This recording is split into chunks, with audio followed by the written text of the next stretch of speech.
الحمد لله نحمده ونستعينه ونستغفره ونعوذ بالله من شرور أنفسنا ومن سيئات أعمالنا من يهده الله فلا مضل له ومن يضلله فلا هادي له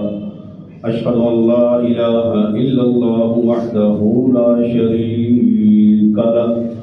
وأشهد أن محمدا عبده ورسوله أما بعد فإن خير الحديث كتاب الله وخير الهدي هدي محمد صلى الله عليه وسلم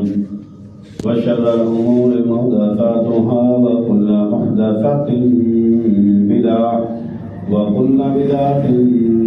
ضلالة وكل ضلالة في النار يا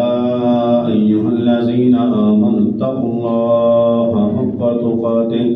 ولا تموتن إلا وأنتم مسلمون يا أيها الناس اتقوا ربكم الذي خلقكم من نفس واحدة وخلق منها زوجها وبث منهما رجالا كثيرا ونساء واتقوا الله الذي تساءلون به والأرحام إن الله كان عليكم رقيبا يا أيها الذين آمنوا اتقوا الله وقولوا قولا سديدا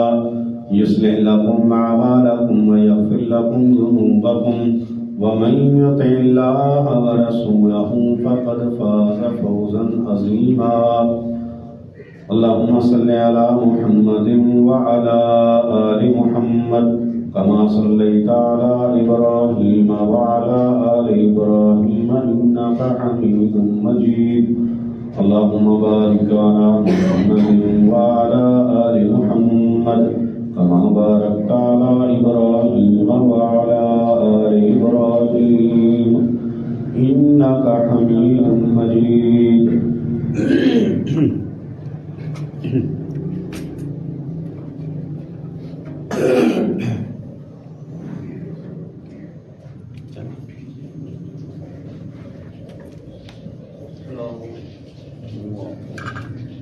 أعوذ بالله من الشيطان الرجيم بسم الله الرحمن الرحيم يا أيها الذين آمنوا لا يسخر قوم من قوم عسى أن يكونوا خيرا منهم ولا نساء من نساء عسى أن يكون خيرا منهن ولا تلمزوا أنفسكم ولا تنابزوا بالألقاب بئس الاسم الفسوق بعد الإيمان ومن لم يتب فأولئك هم الظالمون سورہ الحجرات کی آیت نمبر 11 اس کا کچھ حصہ ہم نے گزشتہ خطبہ جمعہ میں پڑھا اور پڑھایا ہے۔ آپ بھائی جانتے ہیں کہ آداب زندگی کے متعلق یہ صورت اللہ تعالیٰ نے بڑی تفصیل کے ساتھ نازل فرمائی ہے۔ اس میں اللہ نے مومنوں کو معاشرے میں ایک دوسرے کے ساتھ رہنے سہنے کا طریقہ اور سلیقہ بتایا ہے کہ تمہارا معاشرہ امن کا گہوارہ کیسے بن سکتا ہے اور تم بڑے بڑے فتنوں سے اپنے آپ کو کیسے محفوظ کر سکتے ہو۔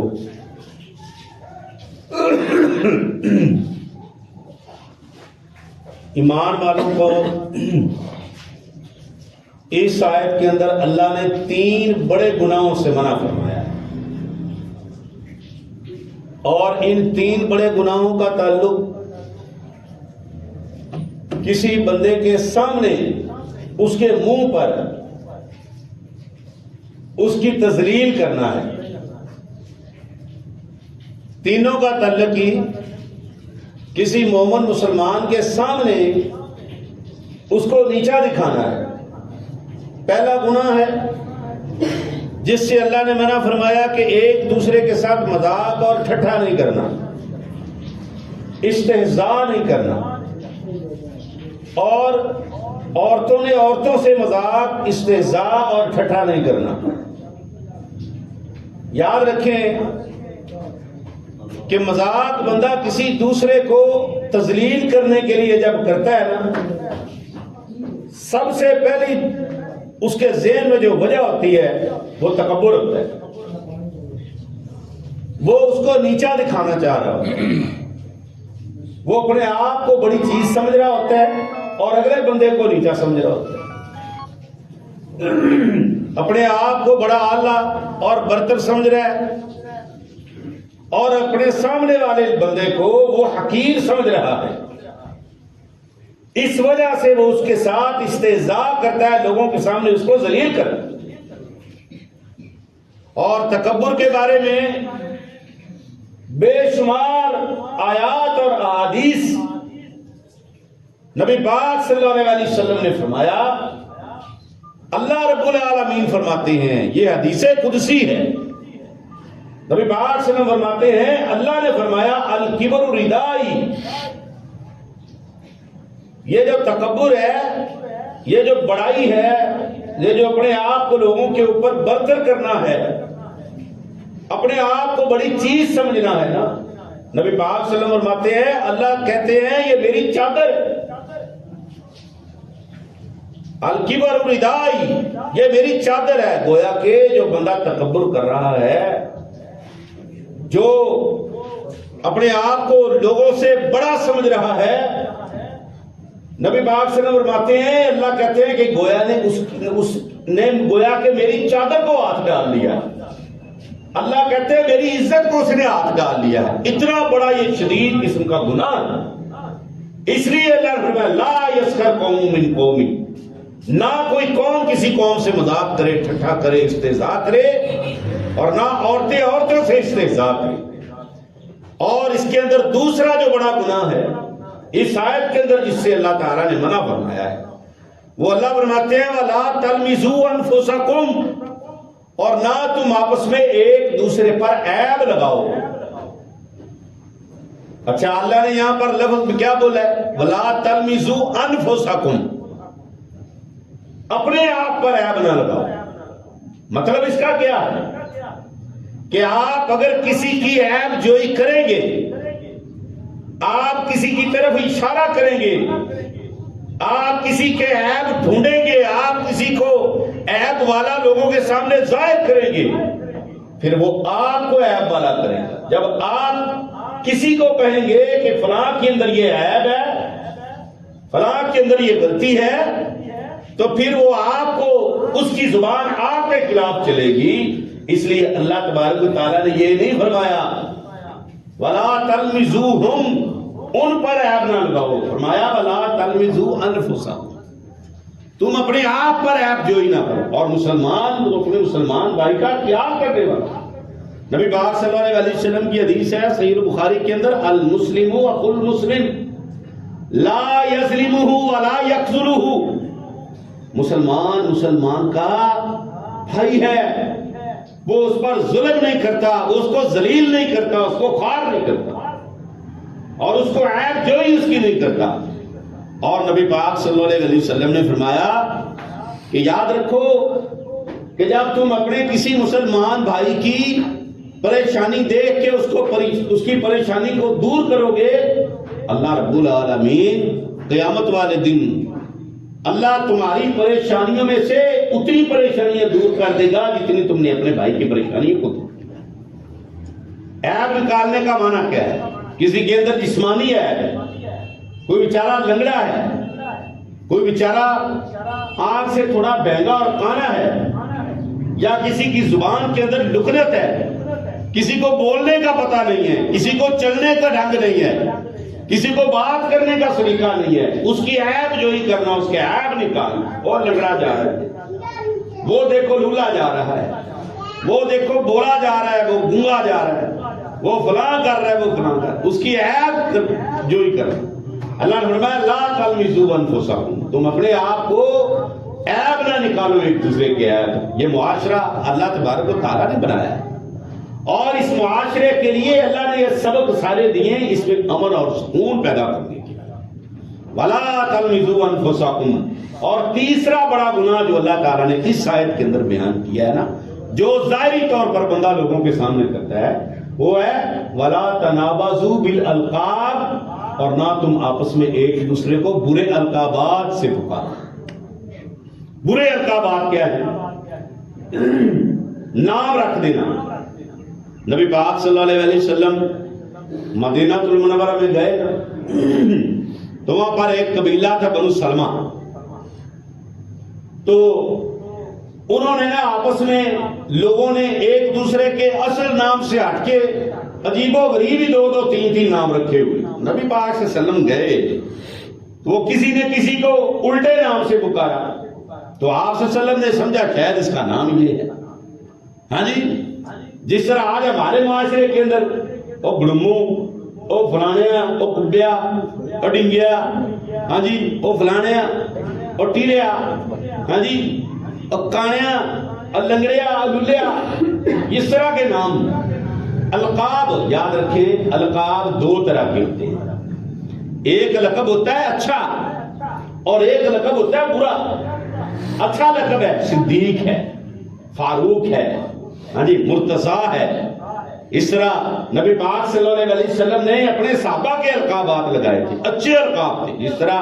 ابو عبیدہ بن الجراح امین الامہ تھے، ہاں جی، اور صحابہ کے آپ صلی اللہ علیہ وسلم نے القاب اچھے لوگ ان کو ان کے القابات سے پکارتے تھے تو وہ خوش ہوتے تھے۔ بس یہاں یہ سبق سمجھ لیں کہ کسی کو برے لقب کے ساتھ پکارنا جس کے ساتھ اس کو تکلیف پہنچتی ہو، اس کا الٹا نام رکھ دینا۔ تو نبی پاک صلی اللہ علیہ وسلم نے بھی کسی کو بلایا تو لوگ ہنس پڑے، تو آپ صلی اللہ علیہ وسلم کا تو مقصد ہی تھا نہیں، تو کسی نے کہا اللہ کے نبی صلی اللہ علیہ وسلم اس بندے کو اس نام کی وجہ سے غصہ چڑھتا ہے، اس بندے کو یہ نام ناپسند ہے جو نام آپ نے پکار دیا ہے۔ ابو داؤد کی حدیث ہے، نبی پاک صلی اللہ علیہ وسلم نے جب یہ بات سنی خاموش ہوئے، اللہ تبارک تعالیٰ نے آیات کے یہ حصے اتار دیے، وَلَا تَنَابَزُوا بِالْأَلْقَابِ، تم آپس میں ایک دوسرے کو برے القاب سے نہ پکارو الٹے ناموں سے۔ تو یہ الٹے نام آج ہماری عادت بن چکی ہے، ہاں جی، وہ جناب وہ فلاں لولی ہے، فلاں ہے۔ معاشرے کے اندر کئی سارے ایسے نام، اللہ کی قسم جب اس بندے کا اصل نام پتہ چلتا ہے تو حیرانگی ہوتی ہے کہ یار اتنا خوبصورت اس بندے کا نام ہے، اور معاشرے میں، محلے میں۔ اور یاد رکھیں، میں آپ کو ایک بات بتاؤں بھائی، یہ نام ہمیشہ گھروں سے خراب ہوتے ہیں۔ آپ اپنے کسی بچے کا نام گھر سے خراب کر کے دیکھیں، آپ باہر جا کر بتا دیں، یہ میرے بیٹے ہیں چھوٹے، انہوں نے اپنے سب سے چھوٹے بھائی کا نام رکھ دیا باداموں۔ اب اس کو چھیڑنے لگ گئے، وہ روتا تھا، چھوٹا تھا، اس کو چھیڑنے لگ گئے، اب اس نے ان کا نام رکھنا شروع کر دیا۔ وہ روتا آیا، کہتا کوئی مجھے باہر بچوں کے سامنے اس نے مجھے باداموں کہا ہے۔ انا للہ و انا الیہ راجعون۔ اور میں نے کہا بھائی اللہ سے ڈرو، اور یاد رکھیں یہ سبق ہے میرے عزیز بھائیوں، سبق کے لیے میں آپ کو بتا رہا ہوں کہ جب آپ اپنے بچوں کا گھر سے نام خراب کر دو گے نا، وہ نام باہر چلا جائے گا، تو پھر وہ نام آپ اس کے اوپر کنٹرول کرنا بھی چاہیں گے نا، وہ کنٹرول نہیں ہوگا۔ تو اللہ رب العالمین نے ہمیں منع کر دیا، وَلَا تَنَابَزُوا بِالْأَلْقَابِ،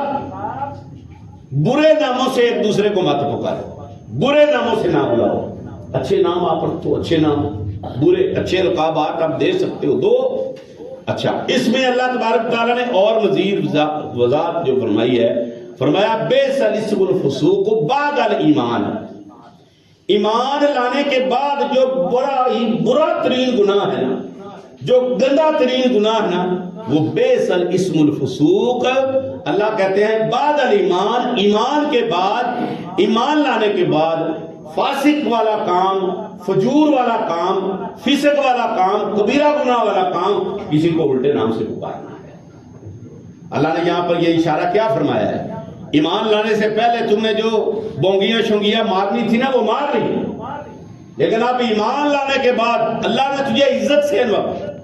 اللہ نے تمہیں وقار سے نوازا ہے۔ اللہ رب العالمین عزت سے نوازتا ہے، اللہ تمہیں وقار سے نوازتا ہے، تو پھر اگر اللہ عزتیں دیتا ہے تو پھر ہم کسی کی عزت خراب کرنے والے کون ہوتے ہیں؟ اور یاد رکھیں، میں ایک حدیث پڑھ رہا تھا، نبی پاک صلی اللہ علیہ وسلم نے فرمایا جو بندہ اپنے کسی مسلمان کو ذلیل کرتا ہے،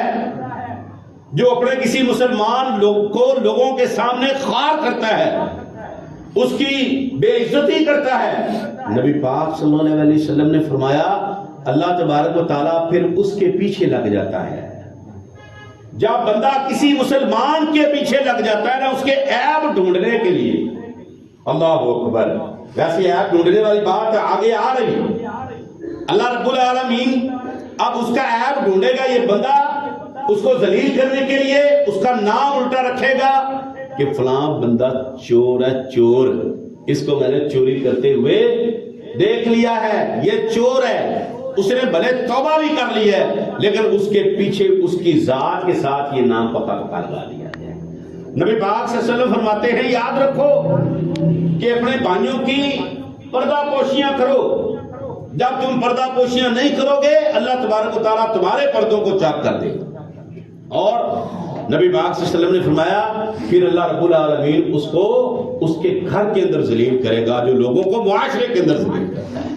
اللہ اس کو گھر میں ذلیل کرے گا۔ تو اللہ نے فرمایا نہ تم ایک دوسرے کی دو الٹے ناموں سے نہ پکارو، بے سر اسم الفسوق بعد الایمان، ایمان کے بعد جو بڑا کبیرہ گناہ ہے نا وہ کیا ہے؟ وہ الٹے نام ہے۔ ومن لم یتوب، اللہ نے یہاں پر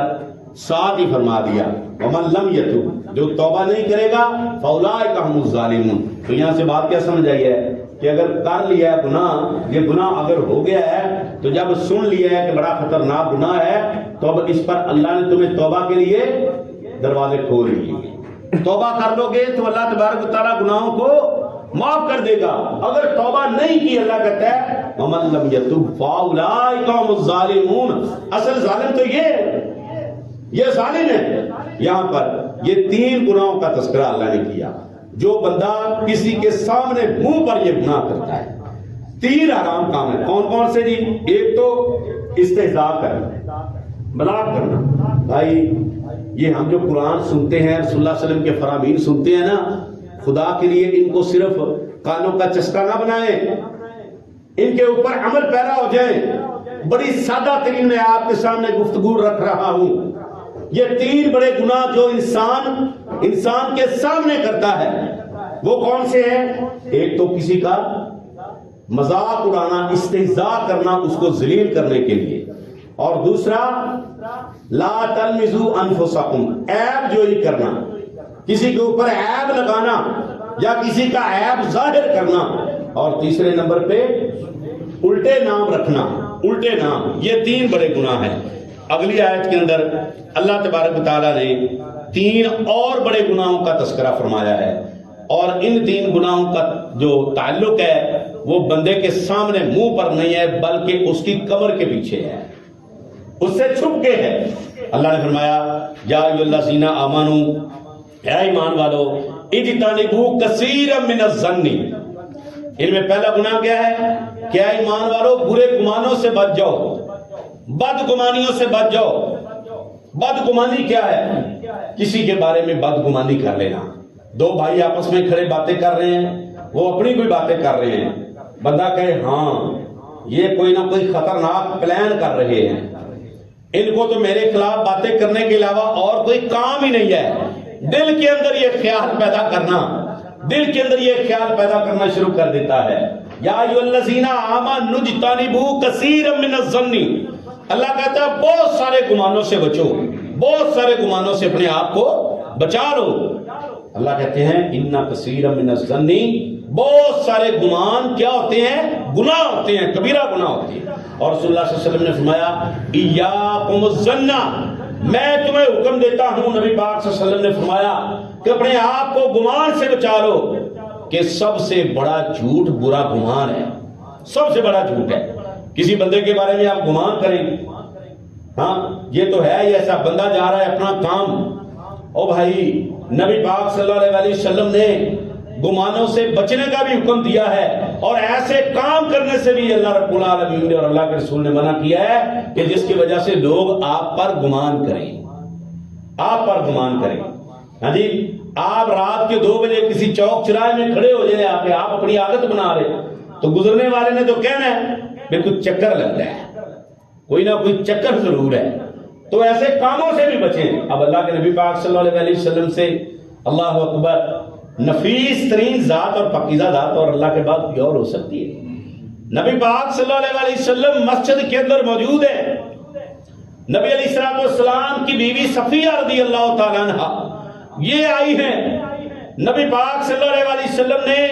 فرمایا صفیہ آؤ میں تمہیں گھر تک چھوڑتا ہوں، گلی کے اندر جا رہے ہیں، رات کا اندھیرا ہے، 2 انصاری صحابی گزرے، نبی پاک صلی اللہ علیہ وسلم نے فرمایا صفیہ رک جا، صفیہ ٹھہر گئی اور ان کو بلایا اور ان کو بلا کے کہا میرے انصاری صحابہ یہ آپ کی ماں صفیہ ہے، میری بیوی ہے۔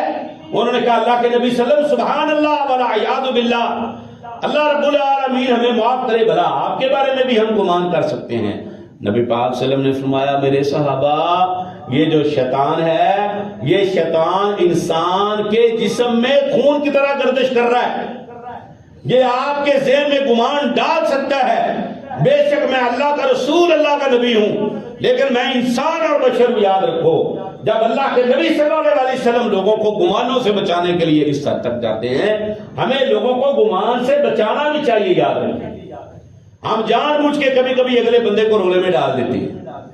بندے ہم بات کر رہے ہیں آپس میں، اوپر سے کوئی بندہ ہے تو انہوں نے چپ چپ چپ بھی چپ، وہ تمہیں گمان اس نے کرنا ہی ہے، اس نے تو گناہ گار ہونا ہی ہے، تو بدگمانی کسی کو کرنے کا موقع بھی نہیں دینا چاہیے، بدگمانی سے بچنا بھی چاہیے اور کسی کو بچانا بھی چاہیے۔ یاد رکھیں، یاد رکھیں گناہ، ایک بندہ گناہ کرتا ہے نا، اس کو گناہ کرنے کے مواقع فراہم کرنے والا بھی برابر کا شریف ہوتا ہے۔ تو اللہ تبارک تعالیٰ نے فرمایا یا ایھا الذین آمنوا اجتنبوا کثیرا من الظن، اے ایمان والو گمان سے بچو، اپنے آپ کو گمان سے بچاؤ۔ اللہ ولا تجسسوا، اور دوسرا گناہ اس میں کیا ہے، ایک دوسرے کی جاسوسی نہ کرو، ایک دوسرے کی جاسوسیاں نہ کرو۔ اب جاسوسی کرے گا وہ شخص، یہ کون ہے؟ اچھا، ولا تجسسوا،